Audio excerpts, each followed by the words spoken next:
Conexão Brasil. Oferecimento: Sindicato dos Professores da UFMG. Bem-vindos a mais um programa. O tema de hoje é reinventar a docência, né? E eu começo esse programa lembrando um provérbio árabe que diz: os homens se parecem muito mais com seu tempo do que com seus pais. Uso exatamente esse provérbio para colocar as mudanças que nós vivemos hoje, e essas mudanças afetam não só as pessoas, mas também as profissões que nós fazemos, e no caso aqui muito específico, o magistério e a docência propriamente dita. Nós vimos que a sociedade e todas as pessoas apostam muito na educação.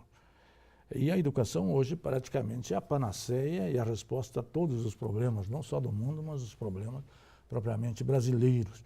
Durante o período eleitoral, essa tecla também foi muito lembrada e muito debatida, aí com certa razão, né? Ao mesmo tempo, a docência passa por uma mudança propriamente profunda, especialmente do ensino médio. E nós vamos exatamente tratar neste programa o professor como ator e o agente ativo exatamente do ensino, né? E ver em que medida, digamos, estamos reinventando a docência ou, digamos, estamos perdendo exatamente mais uma vez a essa oportunidade da história para usar a educação para provocar mudança nas pessoas e na sociedade em nosso país, né? A nossa convidada é professora da Universidade, Inês Teixeira, e é um especialista exatamente nessa área. Bem-vinda, professora. Muito obrigada, boa noite. É um prazer tê-la aqui, hein? Pra Como mim também. entender o papel do professor na atualidade? Entender esse papel na sua ambivalência e na sua complexidade. Porque se de um lado, parte do que os professores fazem, no sentido da transmissão do conhecimento, da cultura, das informações, se de um lado, parte disso está sendo cumprido por outras instituições de socialização e que nos provocam e nos possibilitam conhecimentos, de outro lado, eu entendo que os professores nunca foram tão necessários, porque é preciso problematizar a informação, é preciso problematizar o mundo, é preciso a escuta em relação às crianças e às novas gerações, porque muitos dos agentes da mídia falam conosco, mas não nos escutam praticamente muito pouco. Então é um papel ambíguo, contraditório. Agora, na hipótese com a qual eu trabalho, é um papel cada vez mais significativo. Hoje os pais, as famílias estão, em geral, muito ausentes da formação das crianças e dos jovens. E o professor passa, então, a ter uma centralidade nesse sentido de que ele está horas e horas junto das crianças e dos jovens. O magistério não é mais visto como sacerdócio, é mais visto como profissão hoje, professor? Inegavelmente, como profissão, agora uma profissão muito especial, muito particular, porque ela está assentada numa relação intersubjetiva, não é, entre sujeitos sociais, e nessa relação um é o outro do outro. Agora, é um trabalho assalariado, burocratizado, com regras, exige dos professores uma qualificação específica, de modo que nós somos, o professor hoje é considerado um trabalhador assalariado, um profissional. Ele tem, segundo algumas análises e estudos, ele tem um misto de profissão com um misto de proletarização por causa da perda sobre o controle do seu processo de trabalho. O magistério é ainda visto como vocação ou não? Não mais, eu diria. Agora, como toda profissão, exige um pouco de vocação, né? De gosto, diria talvez de paixão por aquilo que se faz. E como, no caso dos professores, nós lidamos eminentemente e essencialmente com os sujeitos sociais, com os seres humanos, você se deixa afetar. É uma profissão que envolve afetação, que envolve, como Paulo Freire dizia, amorosidade, embora a nossa relação com o conhecimento e com os meninos não seja só de afeição, nem só de amorosidade. Nós temos responsabilidades profissionais no sentido da incorporação das novas gerações nos caminhos, na transmissão e na reelaboração da cultura. Quais seriam as dimensões simbólicas e subjetivas da docência? São como nas outras profissões, a gente diria as emoções, os sentimentos. A docência não está inscrita só em aspectos simbólicos, quantos estudantes eu tenho, quantas turmas eu tenho, quantas escolas eu trabalho, qual é a minha carga horária. A docência envolve, como outras profissões, o sentido que os sujeitos atribuem a ela, né? Os sentimentos, e por ser uma profissão relacional, estritamente digamos, uma relação intersubjetiva que os professores contraem com os meninos, os jovens, as crianças, ela envolve esse aspecto subjetivo muito forte, né?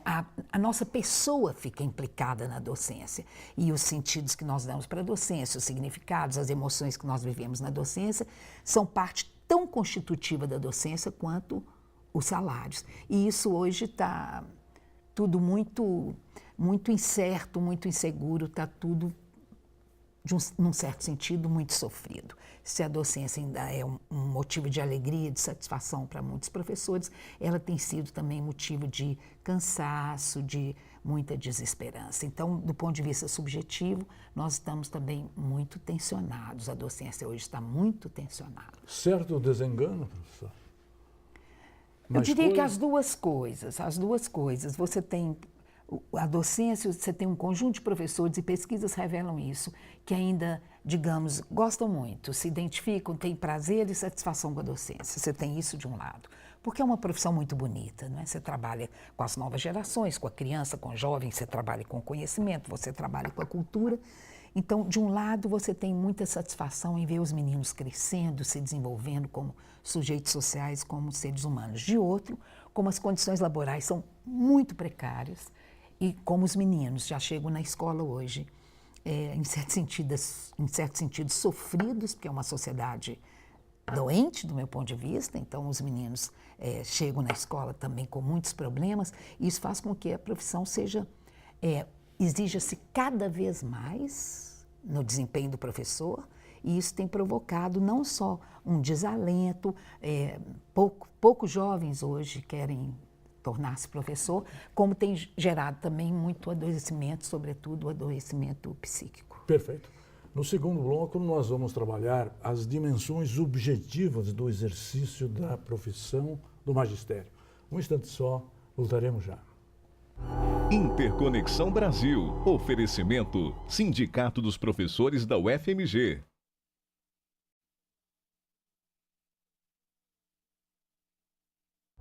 Interconexão Brasil. Oferecimento: Sindicato dos Professores da UFMG.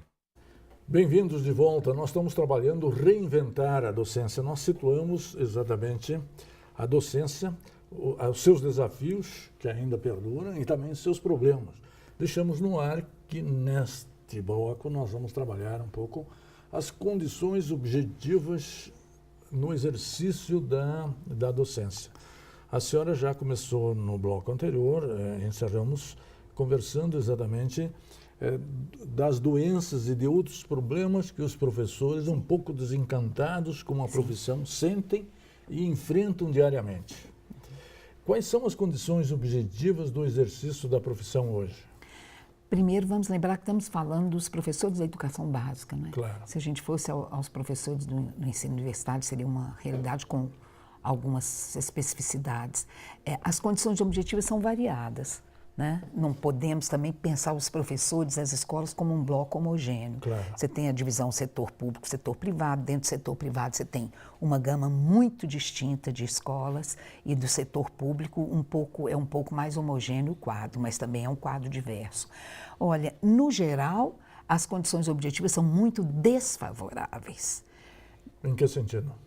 Primeiro, porque na rede pública, sobretudo, e mesmo num segmento do setor privado, as condições, digamos, de espaço, de iluminação, as condições sonoras das escolas, tudo isso vai ter interferência sobre o trabalho dos professores e são muito pouco recomendáveis. Sim. Então, esse é um ponto. Que materialidade, a estrutura física e a arquitetura das escolas é um ponto. Outro ponto seria os equipamentos das escolas. Por exemplo, há um esforço dos governos, muitas vezes, de equipar a escola com computador, esse tipo de coisa, ou laboratórios, mas a gente vê isso nas políticas públicas educacionais mais recentes no Brasil. Mas muitas vezes a escola não pode colocar em operação, porque se estragar não tem como consertar. Sim. Agora, o principal... Muitas vezes não tem nem operador que atende.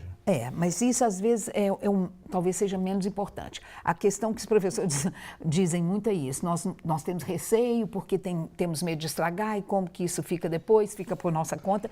Agora, o mais importante, eu consideraria, é a relação jornada de trabalho na escola e fora da escola com os níveis salariais. Sim. E ainda um novo ingrediente, os professores, para terem, como os níveis salariais são muito baixos, para terem um nível salarial um pouco mais digno e adequado, eles então aumentam muito sua carga horária. Então as professoras mulheres, por exemplo, na educação infantil, no ensino fundamental 1 e uma parte do 2, elas trabalham um horário, o segundo horário, digamos manhã e tarde, e em casa igualmente, porque o salário das professoras e dos professores da educação do ensino fundamental, médio e da educação infantil não permite você ter um auxiliar em casa. Então, é uma jornada muito extensa, uma jornada muito densa e tensa, porque você não fica atrás de uma mesa, você fica junto de um grupo de meninos. Então, e as turmas? Turmas de 30, 40 alunos? É uma das reclamações dos professores. Eles gostaríamos muito que eles pudessem ter menos alunos consigo. Então, o fato de serem muitos meninos, ou pequenininhos, ou já maiores, isso faz com que seja muito estressante. Essas condições, do meu ponto de vista, é criminoso o que o nosso país faz com os professores. Se você considerar todas essas condições, é uma das profissões mais mal pagas. Um dos últimos levantamentos que foi feito no estado de São Paulo, só tinha uma profissão que ganhava proporcionalmente, considerando jornada e as condições de trabalho, que ganhava menos que os professores, que eram as confeiteiras de bolo nas padarias. Todos os das demais profissões estavam com os níveis salariais mais elevados. Se você ainda considera todo esse aspecto, porque é uma profissão relacional. A vida pulsa ali nos meninos o tempo inteiro, no grupo, né? Se você ainda considera isso e considera que muitos professores, a grande maioria, leva trabalho para casa, é uma profissão realmente muito bonita, de grande importância, mas que está sendo muito penalizada. E aí aproveito para dizer que o que se fala de valorização dos professores no Brasil da educação básica não passa de retórica. Além disso, quer dizer, como é que os professores reagem à cobrança que a sociedade faz aos professores? Porque há também uma certa delegação das famílias aos professores para que eles se encarreguem da educação dos nossos filhos. E também a sociedade aposta tudo na educação. Não tendo essas condições, como é que os professores se sentem cobrados desta maneira pela sociedade? De um lado, eles têm se movimentado, né? São greves e mais greves. Você vê que há uma luta sindical muito intensa dos professores, no sentido de colocar em público essas questões, no sentido de exigirem melhores condições de trabalho, para que eles possam ter até mesmo saúde física e psíquica para um trabalho mais significativo com as nossas crianças e jovens. Então, de outro lado, você tem, eu falava há pouco, índices muito altos de adoecimento. E hoje, sobretudo, doenças psíquicas. Sim. Porque já foi-se o tempo, mas essas existem também, mas em menor proporção, em que você tinha doença de varize, né? O professor fica muito em pé, você tinha, e tem ainda doença da voz, mas o que se observa hoje são as doenças mentais. Muitos professores tomando medicamentos e para conseguirem trabalhar no dia seguinte. E a carreira do professor é atraente? De forma alguma. De forma alguma. Nós temos, se você pegar os vestibulares da UFMG nos últimos 5 anos e de algumas outras universidades, você vai ver uma diminuição muito significativa de candidaturas aos cursos de licenciatura. Como é que era no passado e qual é a proporção hoje? Olha, hoje varia muito, nós ainda temos, por exemplo, nos cursos de pedagogia, isso ainda tem uma demanda maior, mas é coisa de, chega a ser em alguns cursos quase a metade das candidaturas. E outro fenômeno que nós estamos tendo muito grave também, é que alguns meninos, alguns estudantes da licenciatura nossa, que ainda estão conosco, eles se formam e já no primeiro, segundo, terceiro ano desistem. desistem e saem das escolas. Esse é um problema também muito grave. A gente observa alguns jovens que ainda querem ser professores, pouquíssimos. Mesmo nos cursos de licenciatura, quando você faz a pergunta, metade, 30% da turma quer ser professor.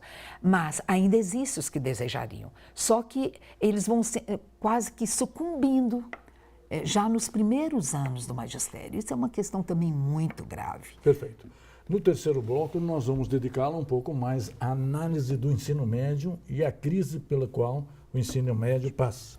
Um instante só, voltaremos já.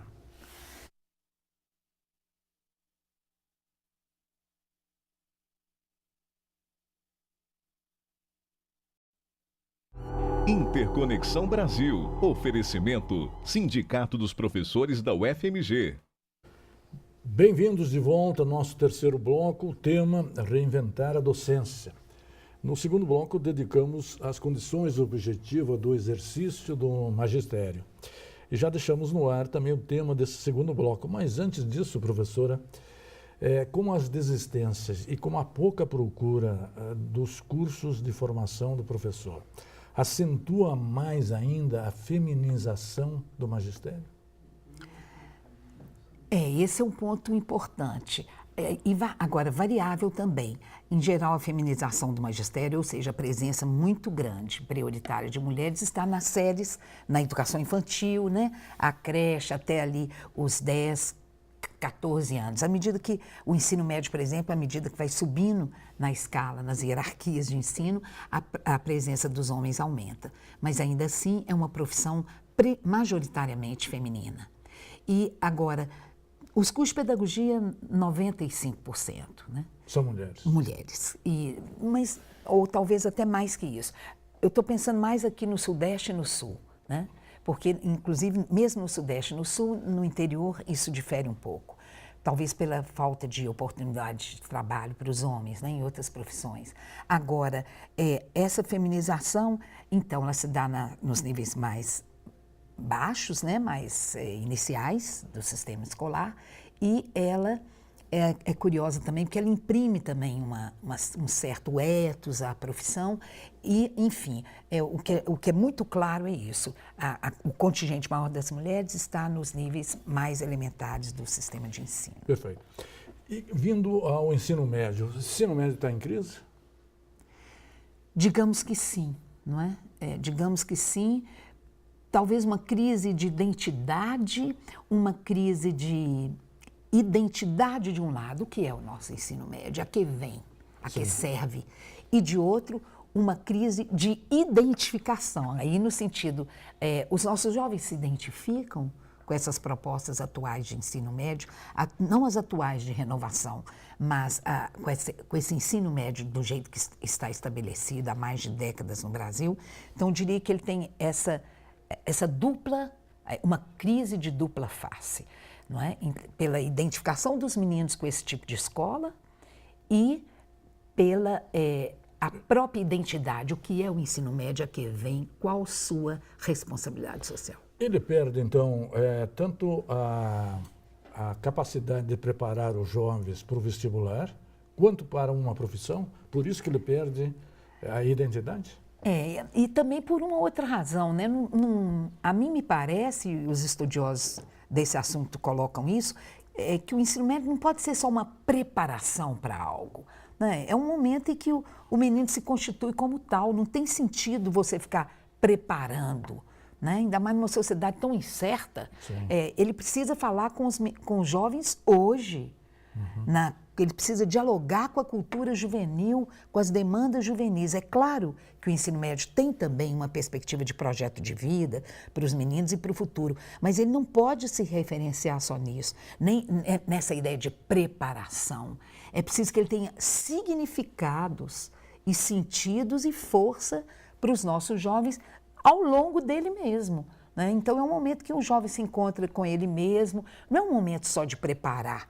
Embora o projeto de vida, eu reitero, seja muito importante também no ensino médio, né? Porque é um momento que o jovem está se interrogando e se descobrindo como um sujeito no mundo. A formação intelectual que ele recebe seria complementar ao ensino fundamental? Tem ido nessa direção, né? Agora, nós interrogamos, inclusive, se ele deve receber restritamente uma formação intelectual, né? É preciso que ele receba uma formação política, não é? É preciso que ele receba uma formação ética, uma formação estética. O sujeito social, o ser humano, não é um ser só da cabeça, do intelecto, né?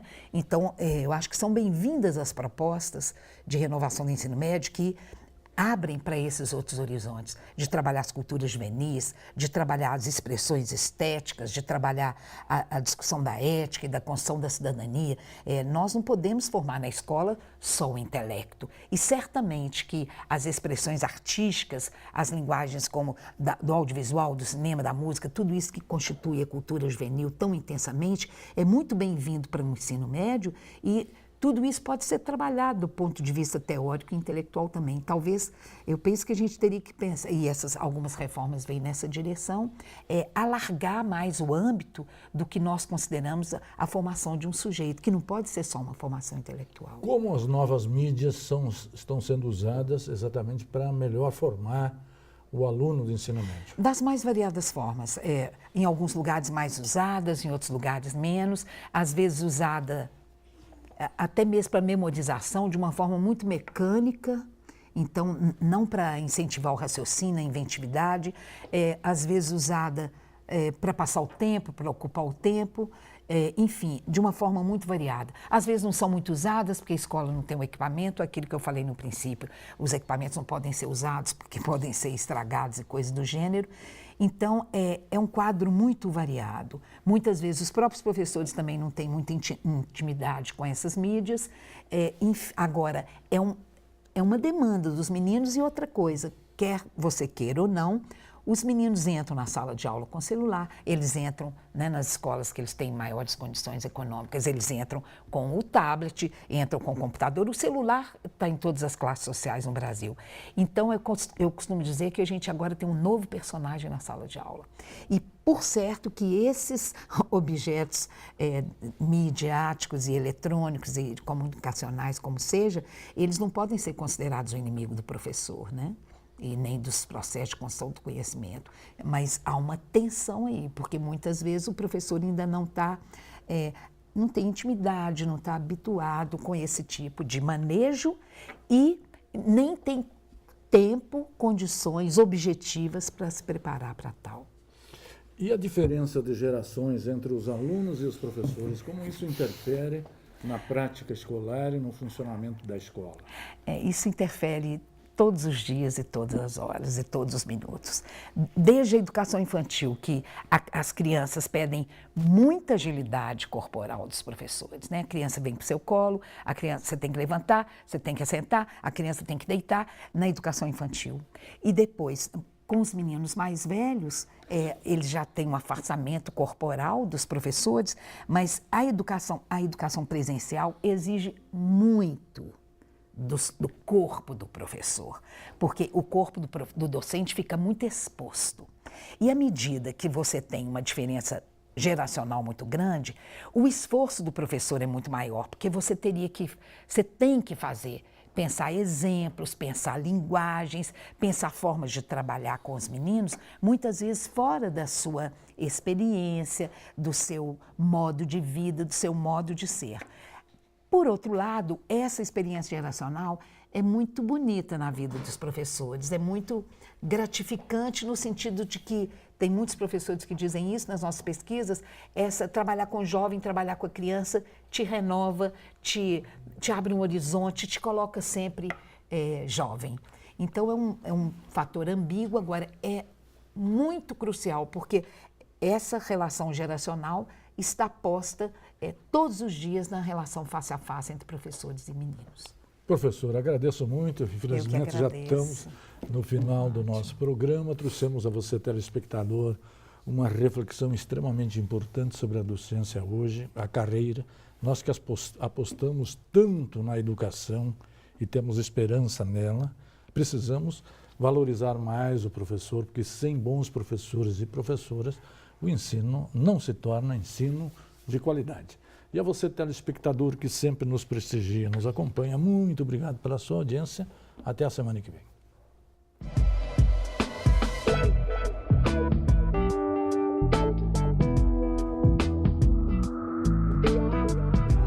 Interconexão Brasil. Oferecimento: Sindicato dos Professores da UFMG.